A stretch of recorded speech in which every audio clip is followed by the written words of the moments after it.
Don't vote Labour again. Episode 47. Labour had long pledged to let 16 to 17-year-olds vote.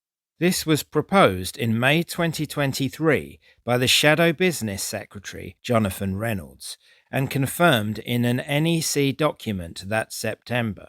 It was later put in the manifesto. When Labour got into government, it did not feature in the King's speech. However, on February the 6th, Lucy Powell confirmed Labour will put the issue to Parliament in the next parliamentary session, which means July. She said she strongly supports it. Does she now? 16 and 17-year-olds can vote in Scottish and Welsh parliamentary elections, and also were allowed to vote in the Scottish referendum. I oppose this because I don't feel they are mature enough and are open to manipulation. To extend the practice to a UK general election would certainly be a step too far. Yes, adults can also be manipulated, but we need to draw the line somewhere.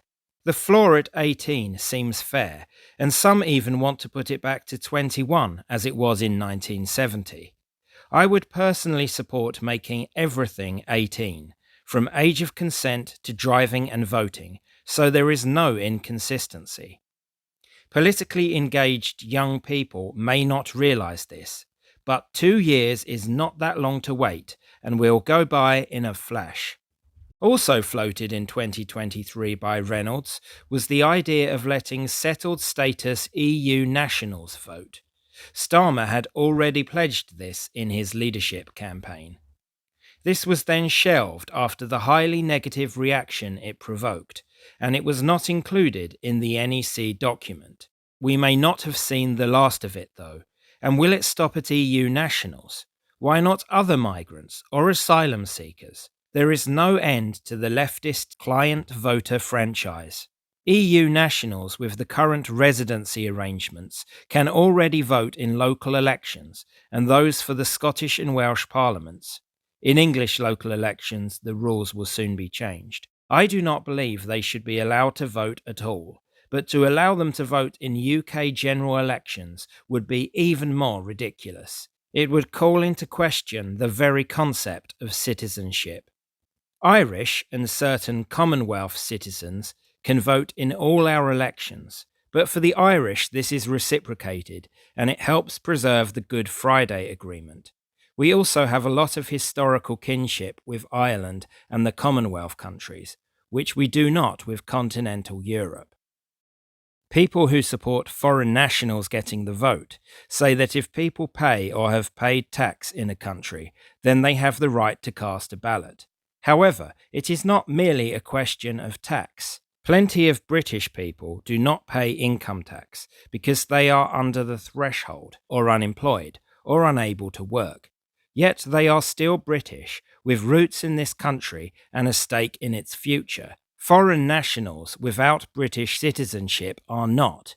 They can choose to leave and should not be able to affect the political course of this nation.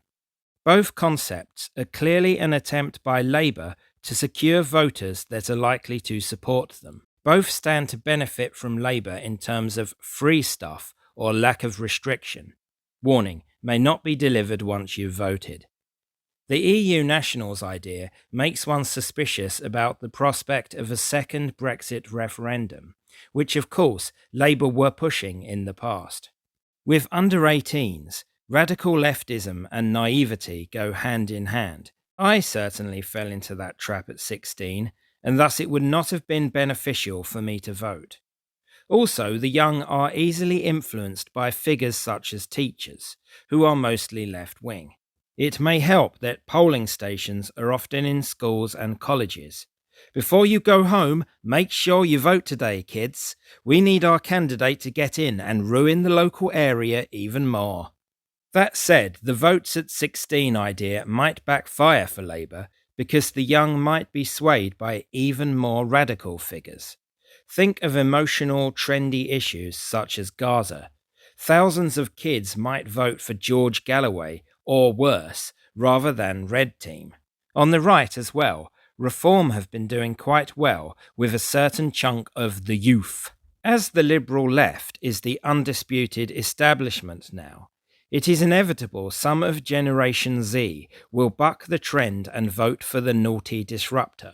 When I stood as an independent in the last general election, on quite a reformy type ticket, I did notice I seemed to be appealing to quite a few young people. If Labour's plan does happen, which given their majority it will, then we can only hope TikTok Farage pisses on Starmer's chips.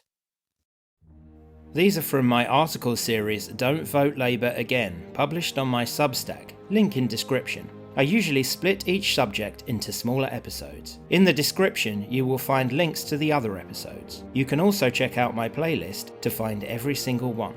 Please support me in my work by subscribing to this channel, subscribing free to my Substack, and by liking and sharing. Thank you very much, and I'll see you again soon as we plumb the depths of this dreadful government.